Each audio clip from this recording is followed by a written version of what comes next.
think you're playing football? Do you think you're playing football? Do you think you're playing football? You are showing me nothing. Fires, Mike Sims, Walker, knocked down. Oh my God! Davis is going running all the way back. Auburn's going to win the football game. In trouble, he's going to be sacked. No, gets away. He runs, gets away again, goes to the 40, gets away again. Jackson takes it himself. Look at him dart back and forth. Oh! He broke his ankles. I have never seen this before in my life. Still looking, firing, near corner. It's caught. Denver, unbelievable. And welcome to the fourth down fiasco.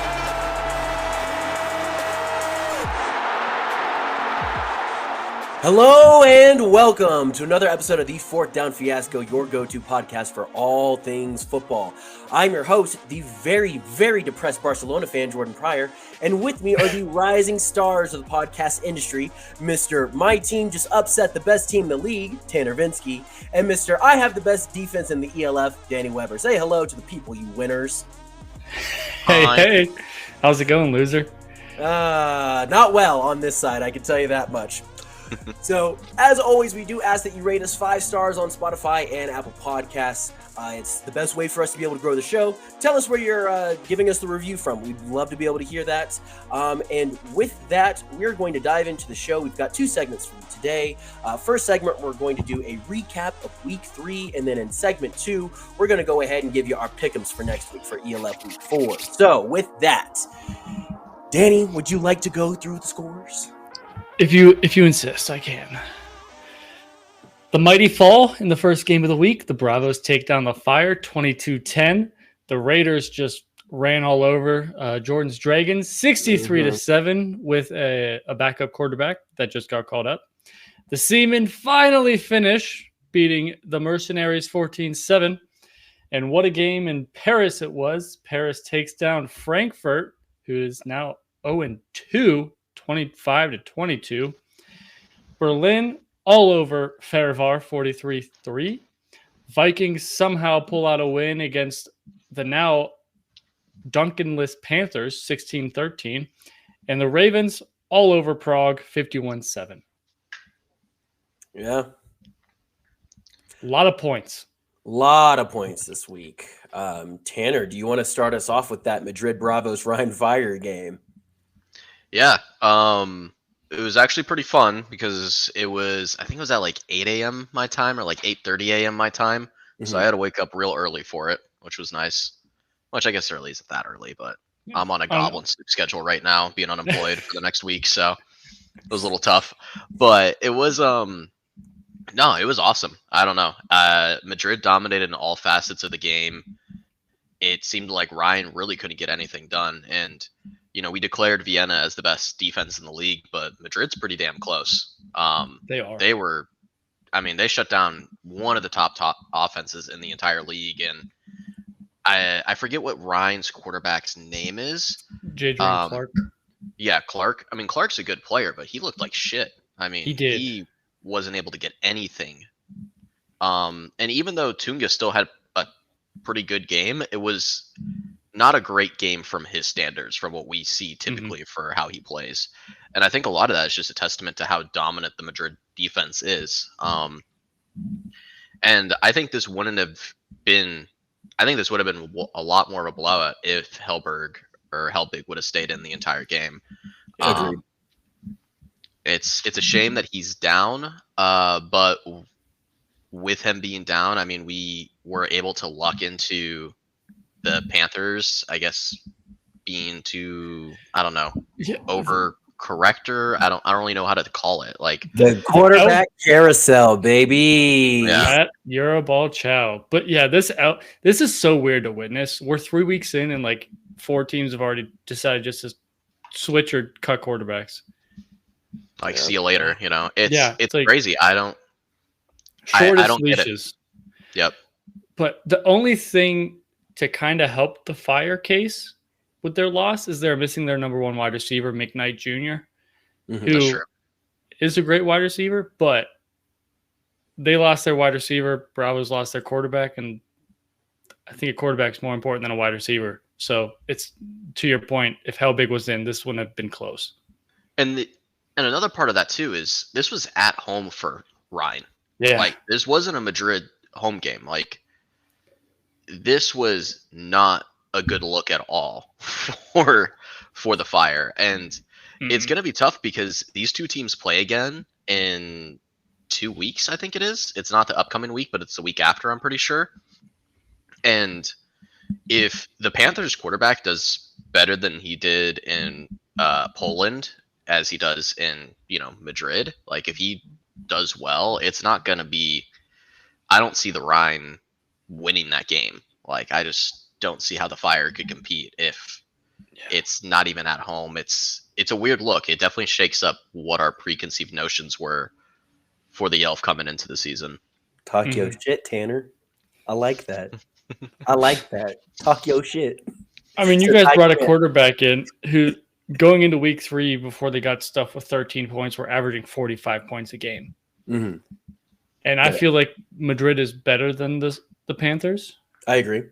Yeah, I agree too. And you guys have a much better defense. So you guys can make a run.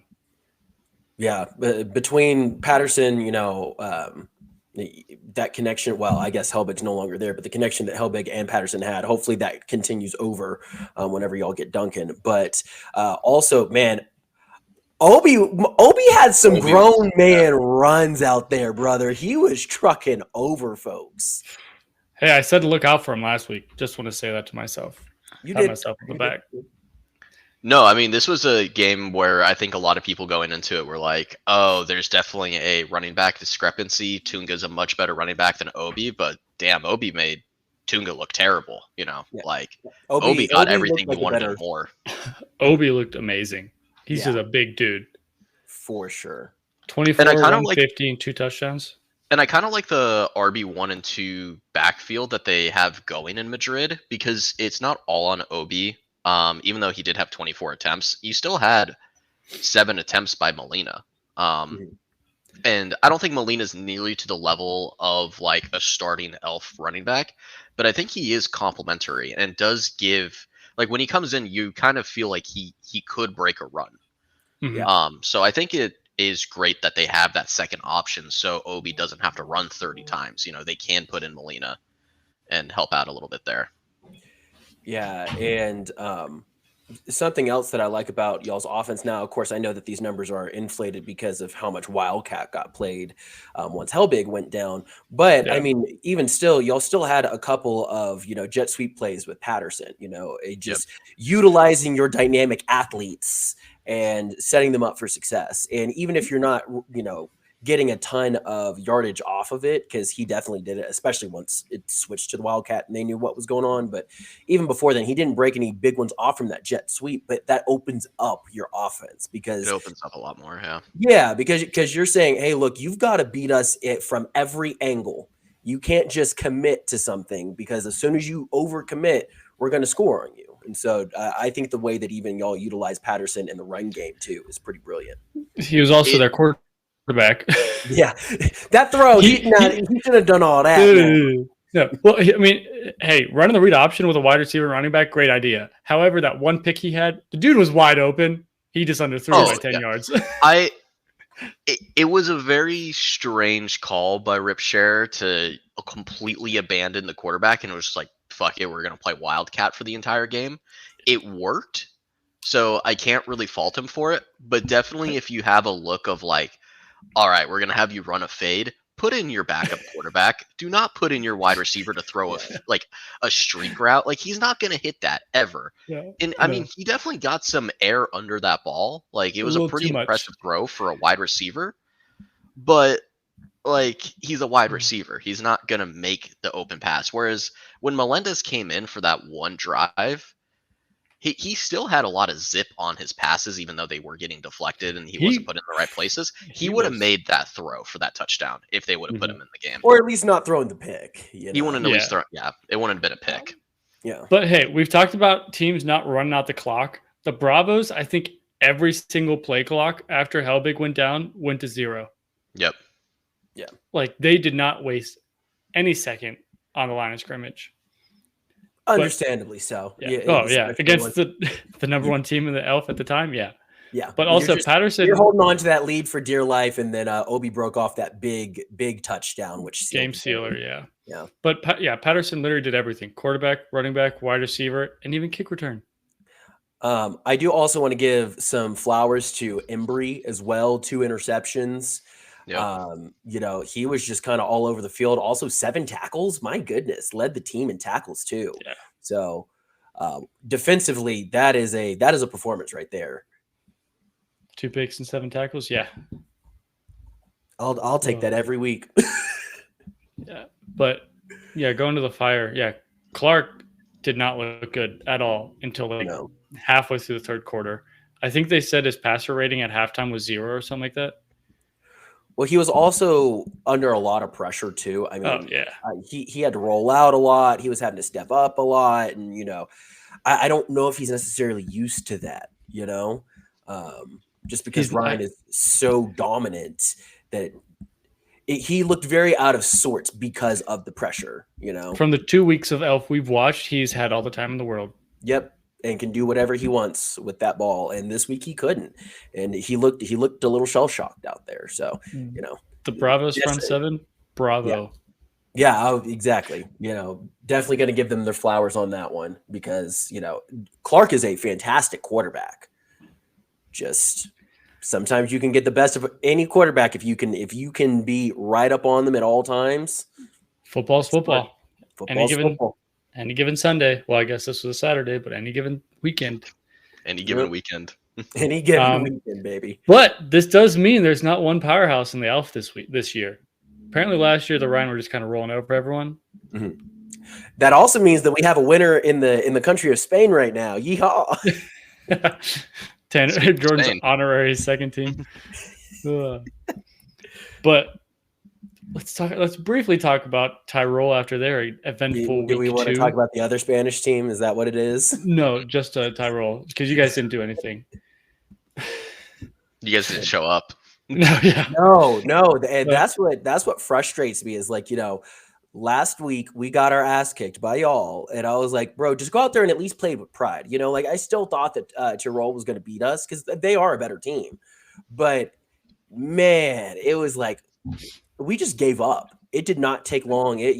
Especially because of how quickly we went down. I think it was like 15-0. What was it, like 5? It was 18-0 after the first quarter. There it is. Yeah. Like it was the margin just, blew out of proportion immediately starting the game. And, our offense isn't high powered enough to be able to do anything to come back. And so, yeah, it's our trenches, man. Our front 7 on defense are bad, and so are our corners too. And then our offensive line is atrocious. I think that we have good wide receivers. Honestly, I might stop talking so much shit about Monton and kind of chop it up to he probably doesn't have any holes to run through at this point. Yeah. Like I would be curious what Monton would look like, on Tyrol. Or in Madrid, any other offense besides the bottom 4.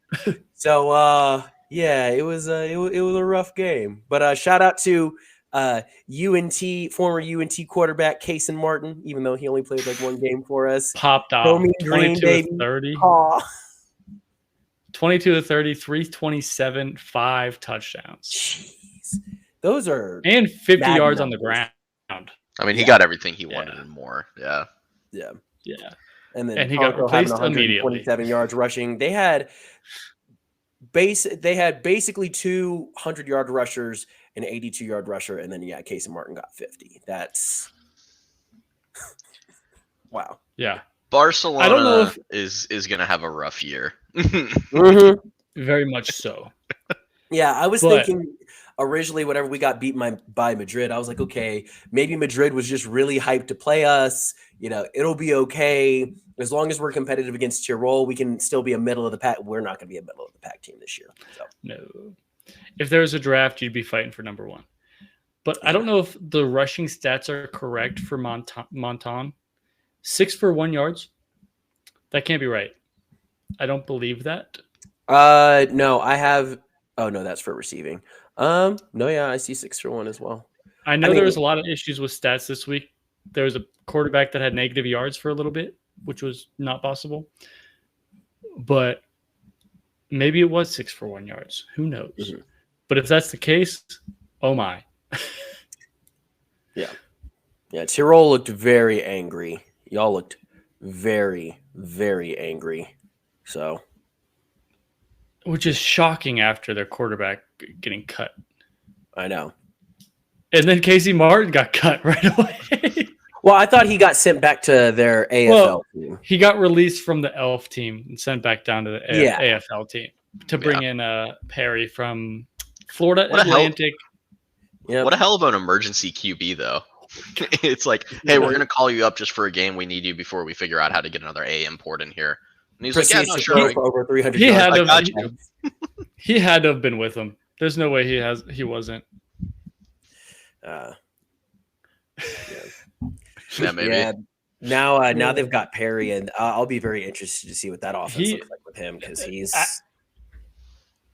Alex posted some highlight clips from Perry. It was just his college days, not his Arena League days, and people were commenting like, "Look at his arena highlights, and they're apparently better than his college highlights." Oh, UNT plays FAU every year because we're in the same conference, and so I saw plenty of him. Yeah, he looks good. Both new quarterbacks this week are apparently very good. Yeah. As soon as I made the connection that Perry was the quarterback for FAU, Perry, like, oh, shit, yeah. Yeah, he used to torch us too, so it happens. Is FAU an FCS team or the FBS? They're FBS. Are they FCS? Or sorry, whichever one is D1. They're D1. Yeah, they're FBS. They're okay. Top of the top, not Power 5, but yeah, obviously. Yeah, but they're like in a division that's worse than the Sun Belt, right? Or is it like? Hey! You put some respect on us now. Okay, we started off in the Sun Belt and then went to that conference. I think it's the ACC. I don't know. Not the ACC. Are they in the American Conference now? Yeah, we're in the American. Yeah. Oh, okay. Yeah, that's kind of worse than the Sun Belt. Yeah. Relax. Hey, relax, UC, Houston, and UCF just got out of the American last year. Yeah, to make way for better teams. Okay. That's why the three of them went to the Big 12. Hey, it's okay. We root for a shitty conference too. It's fine. I'm not. Hey, Mac. Yeah, do we need to talk about Kent State? Mac needs to be Power 5, baby. Actually, now that I have to do the thing where as soon as we mention Kent State, I gotta change the subject. So, want to talk about our buddy Carl Aiken Jr.? Yeah, let's talk about the Helvetic Mercenaries Milano Seaman game. So, I really thought that with the way that Helvetic started the game, that I thought it was going to be just, that they were just going to be bombing. And that was the only time they scored. But it is cool, though. So, since we're on the subject of it, we did interview quarterback Carlton Aiken Jr. So after this, go listen to that. The full interview is on YouTube currently. But we're going to go kick it to a clip real quick where he breaks down actually that the big bomb that he threw as well as the touchdown play. So we'll kick it to that real quick. This past week with your game against the Seamen, take us through that massive opening drive throw by the goal line. I mean, that was an absolute just strike. I mean, and it looked like it was your first read. So, I mean, talk to us about the play call as much as you can with the Bill Belichick's of the world. And you're good. So they were pretty much, what you see is what you're going to get type of team. So I knew, at least for the first half, I knew exactly like what was going to happen. What they like to do is like press their outside corner and then play like a cover 2 on the inside. So it's like cover 2, or you can lock it or invert. We called it in college or whatever. So I seen that's what the covers they had. They were pressed up on my outside receiver, my guy Milan. And then originally he was supposed to have like a sit route. So I seen it. I gave him the go check. So he took off, and I liked the matchup, even though he's like 5'7", their corner was like 6'2". I'm like, I'm taking my guy all day. So I thought I overthrew him, but I ended up like underthrowing him a little bit. So I obviously got to get better in that part. But he made an incredible catch. should have been a touchdown. Like I was going to say, do you think that? I thought it was a touchdown. It definitely was a touchdown. Me and Coach Gunn were like, we should have challenged it. You know, we ended up scoring, but definitely it was a touchdown. And I got to give my guy Milan a touchdown. No Swiss receiver has scored yet for, you know, in the ELF period, but no Swiss receiver has scored yet. So that would have been the first one. He's from Switzerland, my guy Milan. So yeah, that was like the first drive, and it was bang, bang, bang. Had a pretty good, game plan going through. Mm-hmm. Mm-hmm. Continuing on with that drive, what was the scoring play like? What were you afraid Signer was going to jump up and like tip that ball? Was it 17 that cut inside? Oh yeah. You had a little out route, in route. So originally they had AB out at number 1, and he was going to run the slant. And then I see they were in man, so I wanted AB on the corner rather than Nicola. So I switched to him. I was like, hey, switch, like you run the corner, and he did. And I didn't think that he was going to jump up and get it. I thought the corner was, because that corner was tall as crap.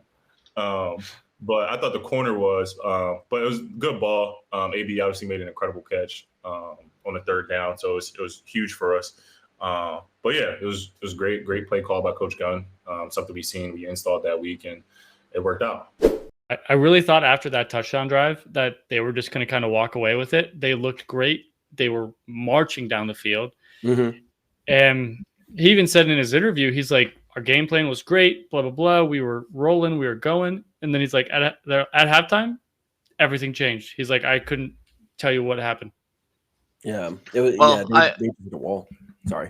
I mean, looking at the game, we can kind of tell what happened. The O-line is probably the worst O-line in the league. Yeah. He said he got hit 20 or 17 I know there's times? some competition in this league. Yeah, there's some pretty good competition in this league in that regard.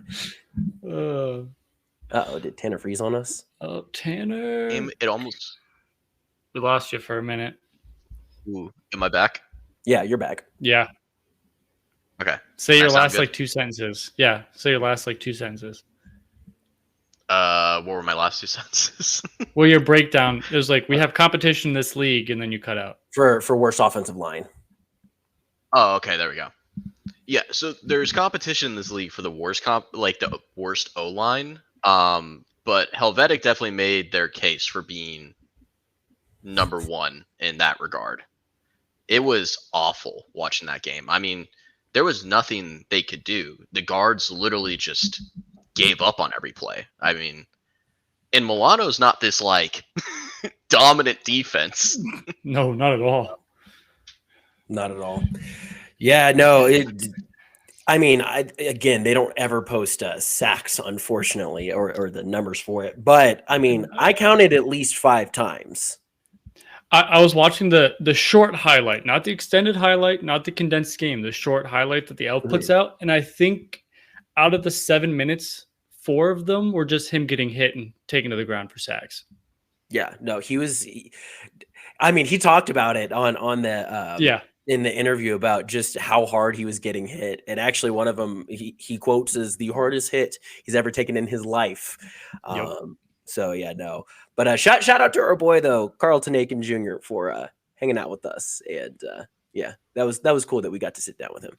He did say he loves Skyline Chili, but we can continue after that. Well, hopefully, after they see that interview and us talking about it, they go get him a better O-line because we don't know how many years he's going to be playing if he gets hit 17 whatever times a game, Yeah. Reminds me of Joe Burrow out there getting sacked every other play. Now I got to do the thing that since we've made it about the Bengals, I'm kicking it to the next game. I'm 2 for 2 right now, Danny. Yeah, that's fine. Keep it going. Frankfurt Galaxy, Paris Musketeers. This was the best game of the week. Game of the week. Easily. Yeah. Both quarterbacks balled out. Both defenses also played really well. Zaraka had 3 picks. 2 were his fault. I think 1 was tipped and it kind of fell. Yeah, 2 were his fault. 1 was tipped, which was beautifully played by Paris's defense. However, the Galaxy did have a couple fumble recoveries, so it doesn't show on the stats, but Edwards had some fumbles. Mm-hmm. However, in the first quarter, the the stats are wrong. Frankfurt was winning 10-7 at one point. But Frankfurt was up 10-7, and Paris ran this play. I talked to Jordan about it today, but they had a bunch set off to the right, a single wide receiver out to the left, and a running back in the backfield. And this was one of the most beautiful bunch formation plays I've ever seen in my life. The left guy in the bunch did a little stutter 5-yard out. The middle and the right did 2 5-yard crosses. The guy on the left did a 2-yard, 3-yard cross, and it opened the field completely because it confused the defense for the running back just to take a streak off the right tackle, and Edwards just dropped it in for like a 30-yard touchdown. Yeah. No one was around the running back within like 10 yards. It was absolutely beautiful. Yeah. No, fantastic game plan by them. And Zach Edwards is the truth, man. Like he was making some throws in tight windows and was dropping it right in the breadbasket for guys on go routes. I mean, and he was also like getting big time gains with his legs. Honestly, I think the big turning point for him, because the first couple of possessions, Frankfurt's defense was kind of whooping their ass a little bit. They were, with the fumble recovery for a touchdown, and then the running back fumbled. Was it the running back or wide receiver? Regardless, one of the skill position players also fumbled, and then Edwards breaks off this big run, probably like 35, 40 yards, and then everything opened up from there. Is that the one they couldn't bring him down? Like they hit him like 3 times, and he just kind of bounced off everyone. Yeah. Like first guy met him probably about 3 yards after the line of scrimmage. It just got dribbled off. Off the field. It was. Yeah. It looked like a Madden hit stick. It was pretty fucking awesome. Edwards is a beast, but still, fuck the French. However, they did have no running game. Edwards led the rushing, 11 for 31, followed by McCory, 6 of 23. And then Austin Mitchell. Frankfurt's defense is good. Their defense is good. Frankfurt's defense is good. There's a lot of good defenses in this league, but Austin Mitchell did not find the end zone. Not even 65 yards. Did get 64 though. I like how you put that in there like that. Yeah. Good work.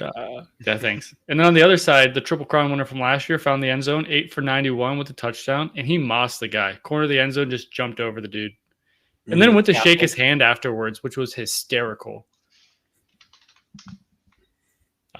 But Paris looks good. I know you don't like to admit it. And honestly, I mean, I still think that Frankfurt looks good. I still think that they have they need to turn some stuff around a little bit as far as record goes in order to keep up. But less turnovers and they'd be fine. Like that game was close until they started throwing a bunch of picks. Away, literally. Yeah. Well, no, I mean Frankfurt had a chance to win at the end of the game, right? And they threw a pick to ice it. Yeah, that was the one like double tipped pass or something like that. But there was one really weird field goal. All the Frankfurt players thought that he made it, and then the officials were like, no. And it would have tied the game or something like at that point. Well, and also Paris's first field goal, I don't think he made that. I watched the replay. I don't think he made that. There's some little fishy going on here. Yeah. Frankfurt might have been hosed in that game, but it happens, Maybe it's just the script writers telling them to go 10-2. There you go. Also, I was curious. I heard you talking about how Mitchell didn't score. I looked at the highlights again. Mitchell did score. The stats that we're just looking at are completely wrong. Sweet. They didn't put Mitchell's stat line at all, because I was like, I'm pretty sure Mitchell had a good game and had a good rushing game. And yeah, he did, but they just didn't update the stats on here at all. This is what happens when you go camping over the weekend and can't watch the games. You rely on stats that are incorrect. Thanks, European League of Football. This is why on the Barcelona Bad Boys, I always just do the eye test. Yeah. Yeah, our stats are really unreliable, unfortunately. Sick. And you're in year 4. Fix your stupid stats. Yeah. Well, I have a feeling that whoever it is, either they are a volunteer or they probably don't get paid much to do said stats. So it is what it is.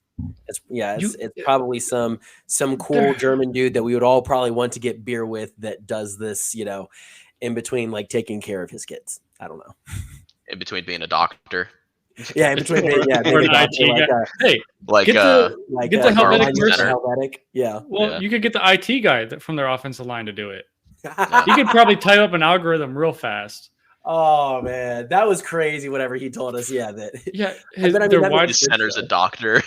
yeah, his left tackle's an IT guy. His wide receiver has to leave early for practice. From practice to catch a train so he can get Some home. of them are in the military, right? Didn't you Yeah. say that too? Yeah. Yeah. Wow.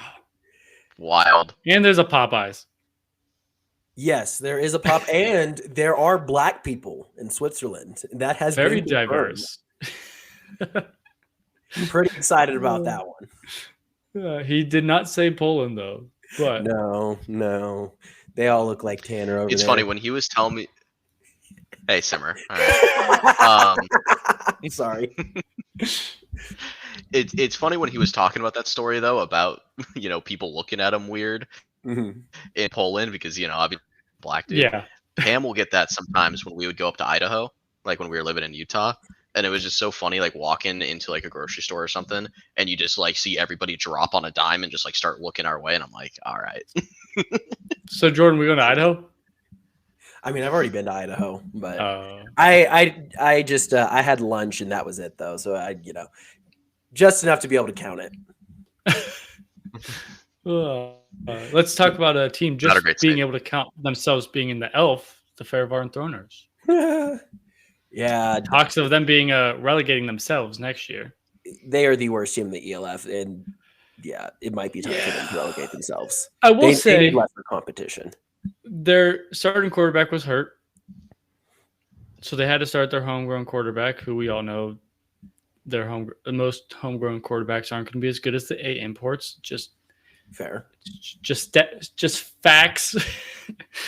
They bring him in for a reason. But Sullivan, he's good. He had a good game. 22-31, 260, 3 touchdowns. Yeah. Maybe. Who knows if the stats are right. Aaron Jackson with another kick return too. Aaron That was Jackson crazy. oh my gosh, dude. He is so good. Electric. I love Aaron Jackson. He's great. And I think it's the other A guy. Vice Yep. It's sorry, what was No. that? No. I'm good. He I had think it's himself a Vice day. Struck or something? Wiesenstruck? Weissenstruck? Yeah, there you go. That's probably closer. Weissenstruck. Oh, yeah. I don't even speak German, Danny. I don't Come either. on now. You speak more than I do. Not names. Duolingo don't teach no names. Yeah, but you at least know how to pronounce things, That's true. But he had himself a day. Yes. 11 rushing attempts, 54 yards, 7 receptions, 84 yards, and a touchdown. But yeah, Berlin all over the place. Farivar could do nothing. Literally. Yeah, I mean, Verivar looked terrible. It makes sense that they are thinking about just being like, hey, Maybe we we're might not just cut go out for back this. maybe this isn't the time. We're just gonna go back. And I don't know. I think that's cool that a team at least has the self-awareness to go that way. The owner's like, all right, listen, maybe we'll make more money here, but we can't compete here. What if they we're just gonna go back and we're gonna. What if they just brought in more investments? Like they could sign I think, better A imports. I mean, Because it's not like a big problem. I think a big problem though is you only get 4 A imports and you only get how many E imports? 8? 6. But like still you could 6. sign 6 really good E imports, but like they probably don't have the funding for it or the cash for it. I mean, Yeah, I just feel like definitely that's a not, really but hard it's- pitch too, And that's also like exactly, like think about, any of the A imports that are good.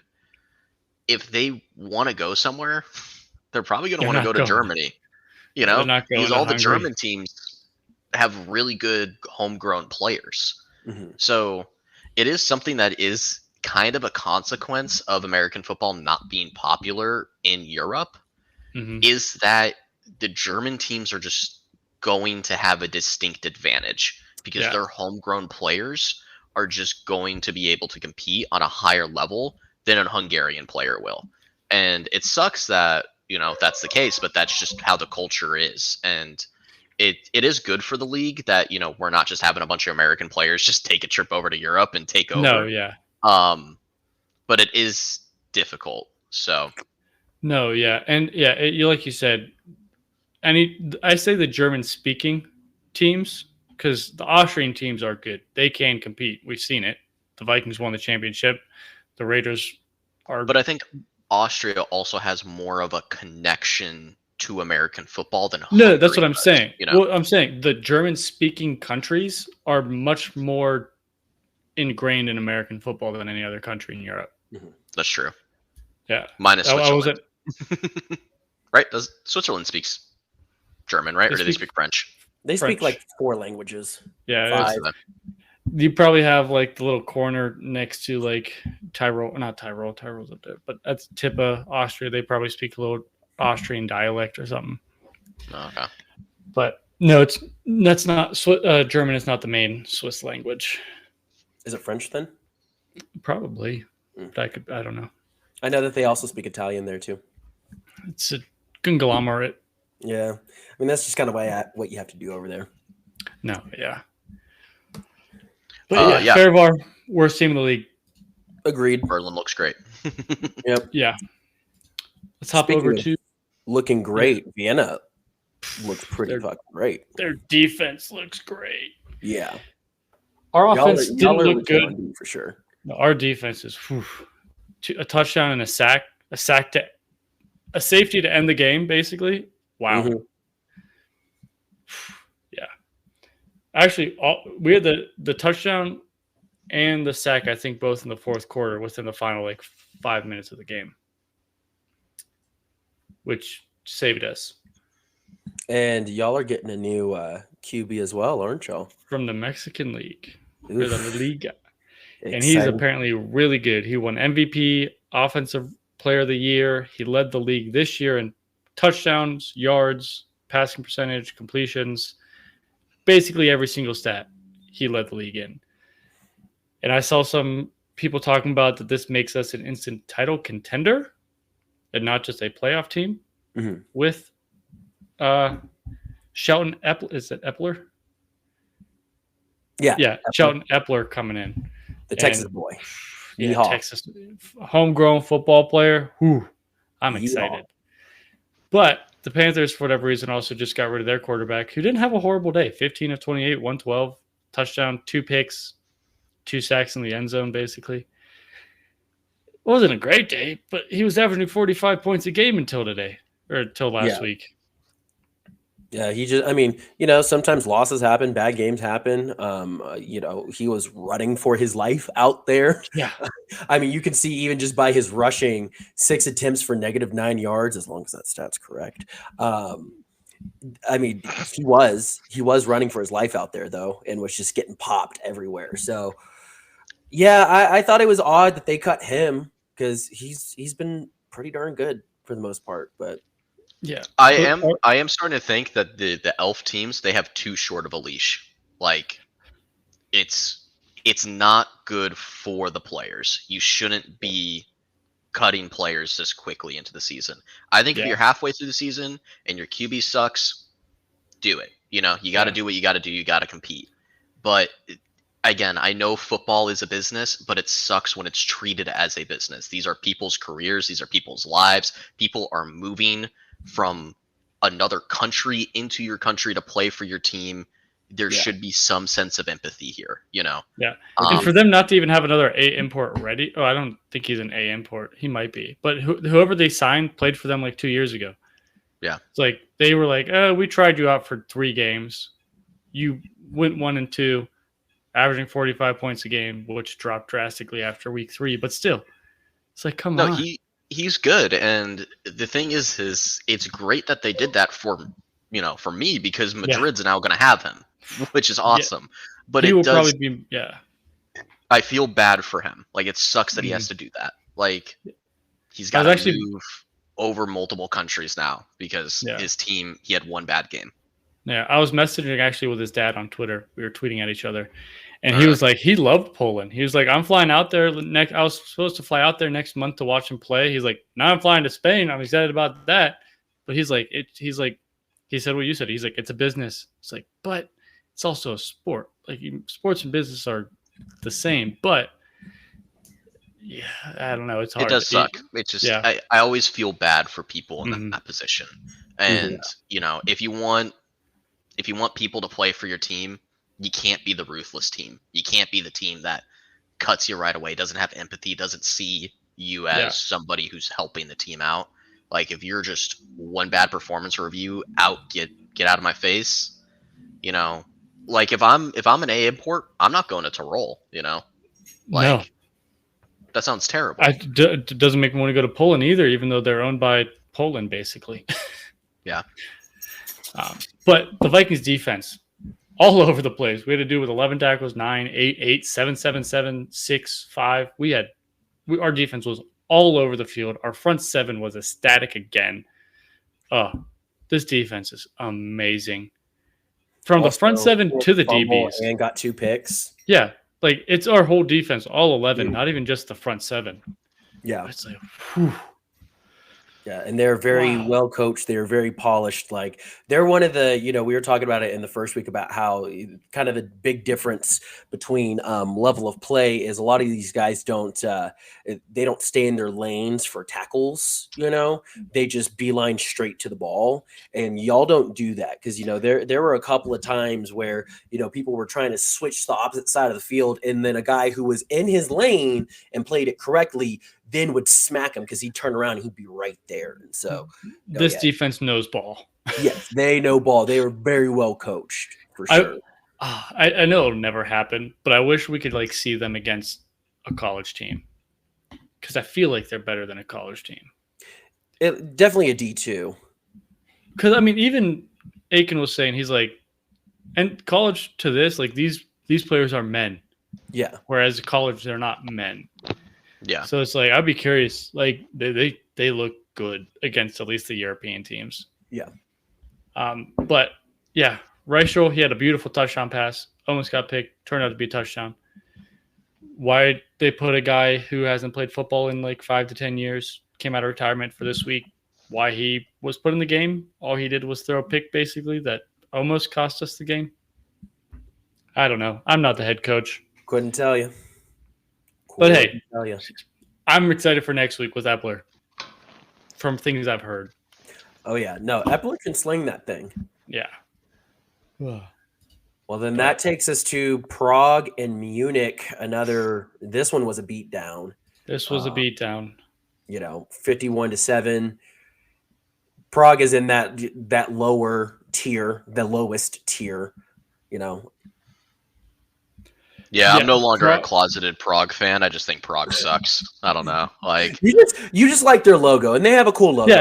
Yeah, it really is the logo and the colors. I'm just like, it looks so cool. But it's their rebrand was great. Yeah, they're gonna need time. They're gonna need time in order to start competing with the rest of the teams. And Munich's a team in week 1. We were like, ooh, maybe Munich's not as good as we thought they were. No, Munich's as good as we thought they were. Yeah, we Munich's ate those words. Really good. They dropped 40-something last week, 50-something this week. Whew. Yeah. They definitely have a very strong offense for sure. Jeffries 19 of 29, 268, 3 touchdowns. They had was it a flea flicker with Nowak? No, it wasn't a flea flicker. It doesn't look like. So I guess their backup quarterback threw a touchdown as well. I didn't catch this game. Yeah, I didn't either. But I was a little too late into Sunday, and I was like, it's nice outside, so I'm gonna. I went on a run and I hit the lake and all. Yeah, it's fine. Stuff, so. But yeah, when you're up, what was that? Almost up 44 to nothing. You're gonna put in a backup quarterback. Oh yeah, you're so right. I'm looking at the quarter by quarter. Damn, that their second quarter they scored 24 points. Yeah, that's great. Yeah, Munich is legit. And I think because Jeffries, I think this is his first year playing in Munich with the Ravens. So I think week 1, going against probably one of the top defenses in the league, he just had to get acclimated to the team. And it Stuff, did not yeah. help that it was against the runners-up. But yeah, the Lions, bad. Lions bad. Yes. Lions bad. Well, cool. Any last thoughts before we kick it to commercial and then segment 2? A lot of points this week. A lot of points this week. A lot of fun Mighty games. Fall. Yeah, Mighty Fall. A lot of points. Offense. Well, cool. Y'all continue to listen. We're just going to kick it over to a word from our sponsor real quick, but we will be right back. You're the proud owner of a business, and you've got it all. The hustle, the bustle, and the occasional office kitchen mishap that turns into an alarm-triggering emergency. Oh! But fear not. Western States Fire Protection is here to turn your workplace into a disaster-free zone. Our in-house team handles everything from fire sprinklers to alarms, monitoring, inspections, extinguishers, and more. Visit WSFP.com to request a quote. Are you looking for a podcast to advertise your business? Well, you're in luck. Here at the Fourth Down Fiasco, we're looking for show sponsors. Whether you want to be a platinum sponsor and be mentioned at the beginning and end of every episode, or you just want a simple 30 or 60-second ad, we got you covered. If you're interested in having a spot on our show, you can reach us at fourthdownfiasco@gmail.com. That's fourthdownfiasco@gmail.com. We are excited to hear from you and even more excited to have you on the show. Join the Fiasco family now. All right, and welcome back to the Fourth Down Fiasco, your go-to podcast for all things football. Again, we do ask that you rate us 5 stars on Spotify and Apple Podcasts. It helps us to grow the show. Let us know where you're from if you're listening to this internationally. But yeah, let's dive into our pick'ems for Week 4 of the ELF season, starting with Rhine Fire and Paris Musketeers. What are your thoughts? If anyone wants to sponsor this segment, we're open to it. Pick'ems presented by your company here. Ooh, that's spicy. That's nice, yeah. But yeah, fire Paris, Tanner. Put you on the hot seat right away. It's kind of weird because I haven't picked for Paris yet. The entire time I've been watching, I think I've picked Paris to lose every game, and I've been wrong so far. So I'm just going to continue that streak. So I'm going to pick Rhine. Yeah, and I think it's just because they need a bounce back win. Mm-hmm. I don't know if McKnight is back this week or not, or how long he's out. Yeah, but I think in my head, Paris right now seems like the better team than Rhine. But actually, he's getting played in Paris. Mm-hmm. Yeah, shit. I don't know. I'm still going to stick with my guns. We'll go with Rhine. We'll see if they can bounce back. We'll see if they try and have a better offensive showing than they did against Madrid. I know Paris has a really dominant defense, but, Rhine needs to win this game, and if they don't, then they might not even get a playoff spot. In this West Conference, wow. Yeah. So we'll go with Rhine for now. I am going to go the opposite. Man, it's still fuck the French, but I'm going Paris. They've got the hot hand right now. I think that Edwards is the truth. That is a god amongst men. And I think that I think the key to Paris winning the game is to do the exact opposite of how they started this previous game. They need to go out there. They need to punch them in the mouth. They need to score quickly. They need to get on top. And then, let your mobile quarterback get you some yardage, and do some dink and dunk if you need to and call it a day. Because that defense, I think, is good enough to withstand, for the most part, anything that Ryan can throw at them. Obviously, Ryan's still going to score points. But, I could see a world where they hold Ryan to, 21 or even like a 17 or something like that. So, yeah. Yeah, Paris, I don't think it would have been much of a game last week if they didn't have the 2 turnovers in the first quarter. Mm-hmm. Agreed. Or maybe more, I don't remember exactly. But and Frankfurt's still very good, but yeah. No, yeah, Frankfurt is good. But I'm having the reigning champions fall down 2-2. I'm going Paris. Oh man, we can start spreading narratives on this podcast. Hey, your mom was talking about how we spread rumors. That was awesome. My mom's keeping me in check. She swiped up on one of our stories and was like, "Are you spreading rumors?" Like, no, Mom. It's called being an insider. Yeah, no, we were 2 for 2 on our insider posts. Yeah. What I did leave out, she's like, I love that you're doing this. What a mom. Oh, Shout Tanner out to your loves my mom. Uh, Back to Tanner. Madrid Cologne. We could say this one in unison. Yeah. Madrid. Madrid. Yeah. Why, Tanner? Well, when we were talking pre-show, Danny and I were wrestling pretty hard on deciding whether Cologne or Hamburg was better, and we really couldn't figure it out because they just seem like the same team. That's true.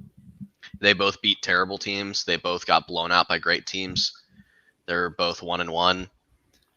I don't think Cologne can compete with the top teams. I think it's probably going to be over. I still don't know who's better.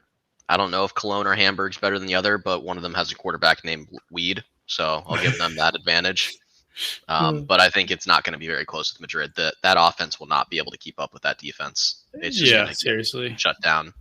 And then Madrid's new offense with Duncan should light up the scoreboard. Yep. Yeah. But we should be able to see how good Hamburg is against Prague. 2 bottom teams. So, yeah.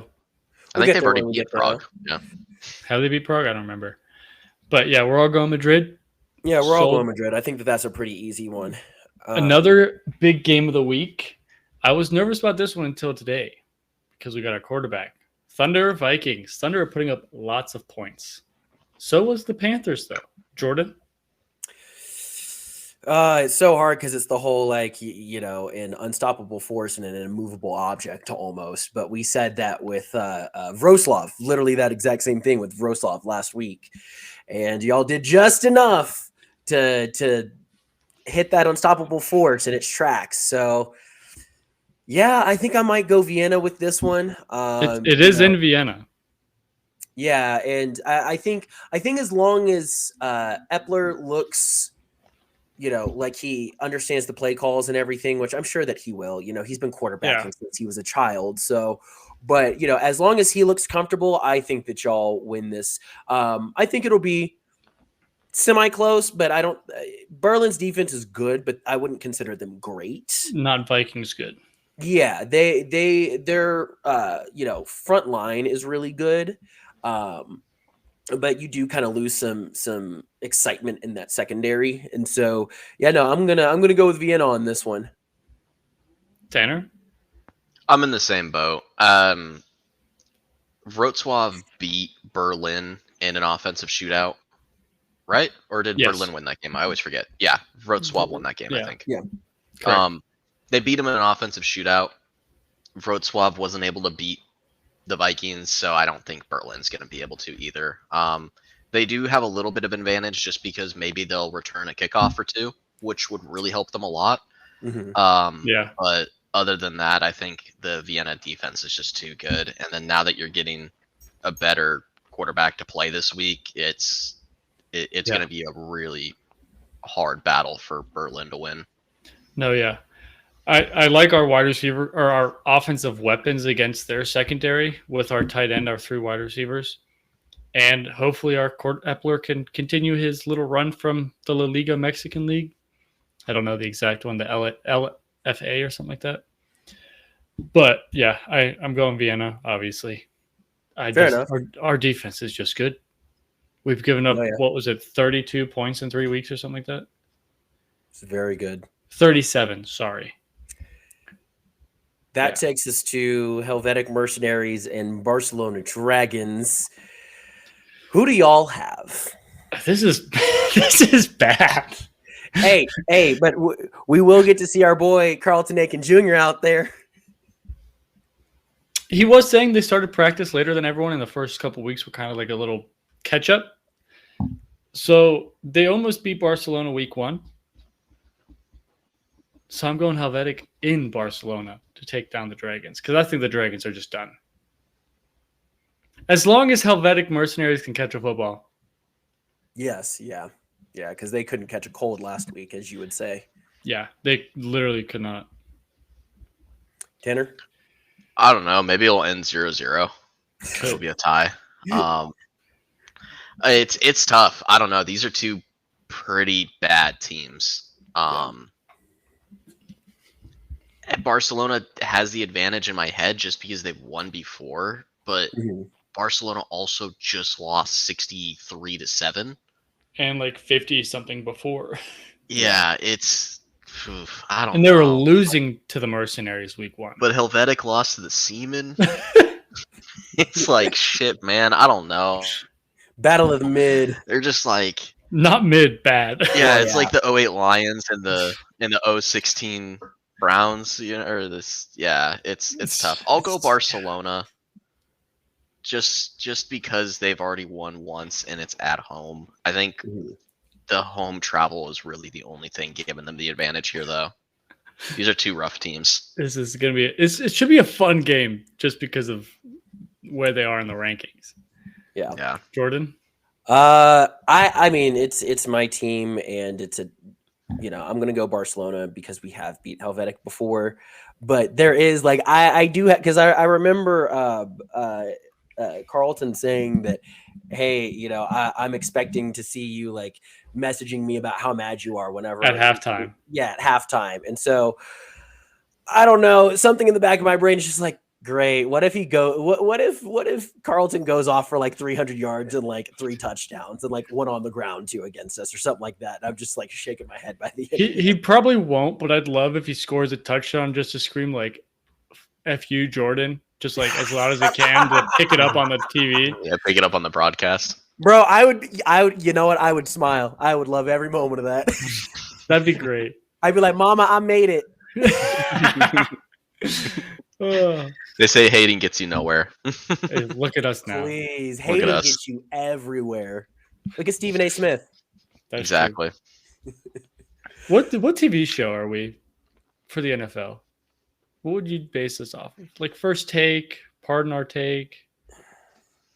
See, I feel like we're more like inside the NBA, Like I feel like I'm kind of the Charles Barkley that says dumb off the wall shit all the time. Tanner's kind of turned into our Shaq, but he's a lot smarter at understanding the game than Shaq. But kind of has that vibe, with the lower voice. And then, yeah, Danny, you're Ernie. You're 1,000% Ernie. I saw that one coming. Yeah. Well, that one bit me in the butt. Okay, let's Panthers Galaxy. Sorry, Panthers with John Irby. I forget how they pronounce his name. Uribe. Versus the Galaxy, who are 0-2, but are maybe playoff contenders. I'm going to go Frankfurt on this one just because I think they're in desperation mode right now. Like if they go into an 0-3 hold, they're probably not making the playoffs. Oh, not at all. Not in the Western. Yeah, and so I think that their backs are a little bit against the wall right now. It is going to be in Frankfurt, so they'll have the home crowd, and we know that they at the German stadiums at least they normally pack it out and get real loud for their team. So yeah, I'm going to go Frankfurt on this one.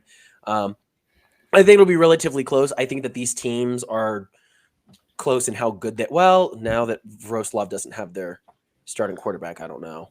Okay, yeah, then I'm definitely going Frankfurt now, for sure. Tanner? Yeah, I mean, I'm in the same boat. I think at home, Frankfurt's 0-2. They probably never thought they would be 0-2. So they're definitely going to compete. And, they just Wrocław just cut their quarterback. I mean, even if they have somebody who's good coming in, like...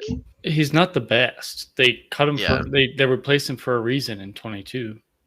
Yeah, so you're bringing a guy back, like, I don't know. It seems like such a terrible move by the Panthers to cut Duncan, and I kind of hope it backfires on them, as much as it like sucks to say that, but I don't want that precedent to happen. I don't want guys getting cut after one bad game. Like that is a terrible precedent for the league, and it shouldn't happen.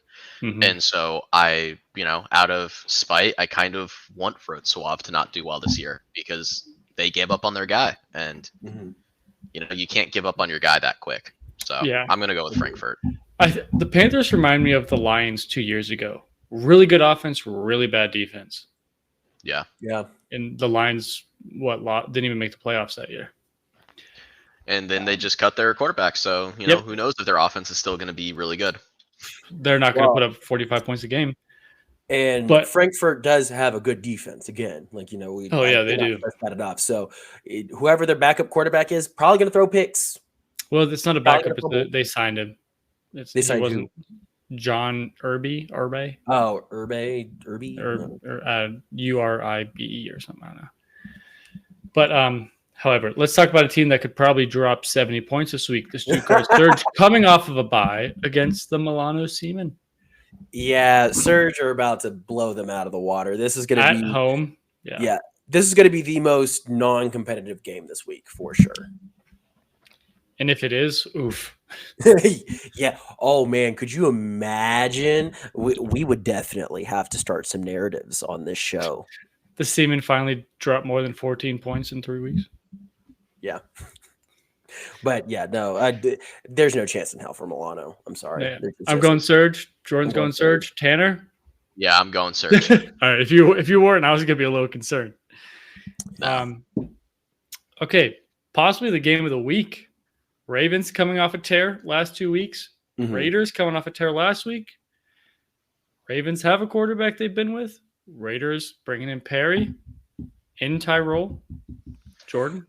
I think since it's in Tyrol, it does give them a little bit of an edge, especially with that altitude that they have versus Is Perry going to be used to that? That's fair. Because I don't know where was he in the San Jose Arena Football League? San Jose. Oh yeah, no, he's definitely closer to sea level then. No, yeah, that might make a difference. But I just think, that's one player versus the rest of the team, whereas Munich's entire team, just isn't used to that altitude. So I do think that, there is an advantage there. On top of, I don't know, man. Perry torched my team in college multiple times. And so it would just feel weird not to choose him on that one. That's fair. That's fair. Yeah. You might go back to being a Raiders fan. I mean, just backtrack a little bit. At the rate I'm going, it feels like I'm just going to become a Paris fan because I'm just going to keep talking shit while I keep picking them to win. All right, Tanner, game of the week. I'm gonna go Tyrol as well. I think just because it is at home, I think that gives it a little bit more of an advantage. And these teams are, when we post our power rankings later, I'm pretty sure I have them back to back. Like I think I have Tyrol just a little above Munich. I think so this really could go either way. This might be the closest game this week, looking at all the slated games. Yeah. So I think these are two very similar teams. They both have an identity on defense. It's going to be tough having a new quarterback come in, but Perry might be pretty good. So I think he's going to be pretty good. So we'll see. So I'll go Tyrol for this one. All right. So yeah, Tanner, you do have Tyrol just over the Ravens. Jordan, you have Tyrol like 4 over the Ravens. No, it's 1, 2. I just have them 2 spots. Well, 3 technically. Three teams in between them. Yeah. You have Madrid and Berlin between Munich and Tyrol. Ooh, actually, you know what? Before we post that, I'm going to switch out Madrid and Tyrol on that ranking. So That's actually, fine. There's only one team separating them, and that would be Berlin. That's fine. I want to be different. I like the Ravens. I think Jeffries just struggled week 1 with a new offense. I'm going to go Ravens. Might as well make it a little different. Yeah. If I'm wrong, I'm wrong. Yeah. Gotti's spicy. All right. Another Mercenary Dragons type of game. Prague Lions versus Hamburg Sea Devils. Brother, give me the Sea Devils. I don't believe in Prague to any type of degree. No, I'm entirely agree. The Sea Devils have already beat Prague this year. They're playing in Hamburg. Prague is not winning this game. And we have like Hamburg and Cologne like just barely above the bad teams, but I think there is a sizable gap between them and the bad teams. Yeah. No, yeah. Yeah, there's like the top 4 or 5 teams, there's the middle, and then there's just the bottom 4. Yeah, the bottom 4 are very clearly the bottom 4. Yeah. Or, bottom 5, Milano, Prague, Barcelona, Helvetic, and Farivar. Oh, yeah, the bottom 5 then, yes. Bottom 5, yeah. You can kind of break it into like a promotion zone. just to stay in your same league or relegation zone. If you want to talk Okay, European. Duolingo. I see you. That's European, not Duolingo. That's how I know you be doing too much Duolingo. Is that right there? That's European soccer. And I guess Duolingo. You do Duolingo. I know. do Duolingo. Yeah. Like 115 days. Nice. Good for you. But yeah, so that's our picks. All picked. Two of us picked Paris. All picked Madrid. All picked Vienna. Two of us picked Barcelona. All picked the Galaxy. All picked the Surge. Two of us picked the Raiders. And all of us picked the Sea Devils. So only a couple games different. Before we end it, anyone have a hot take this week? Just off the cuff. We never talked about this before. I just thought of it. Off the cuff. Nah, I'm gonna save my hot take for after the Rhine Paris game next week. That's gonna be my whenever I start dropping hot takes. Tanner, you have a hot take? I don't know. I don't think I picked anything too weird this week. Or just anything that'll happen out of the ordinary. I mean, it could be Aaron Jackson returns 2 touchdowns. He damn near might. He could. He might. Our special teams isn't the best. You know what? Since we did an interview with our boy Carlton, I'm going to say he's going to pass for 400 yards. God. Yeah. You picked Barcelona to win, but he's going to pass for 400 yards. Well, yeah, but he's also going to get sacked 33 times. So that's probably true.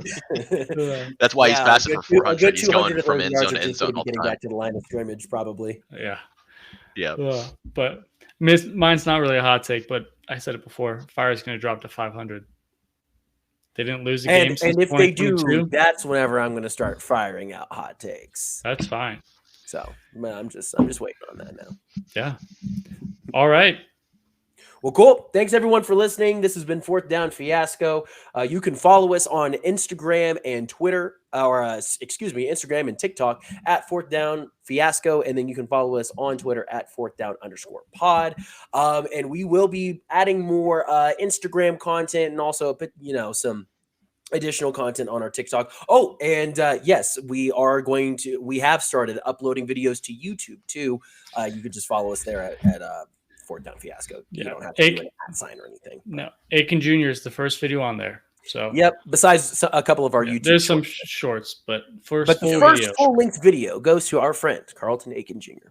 Yep. So with that, we hope that y'all all have a great rest of your week and have a lot of fun this weekend. Watch some damn good football. 8 games. Peace. Adios.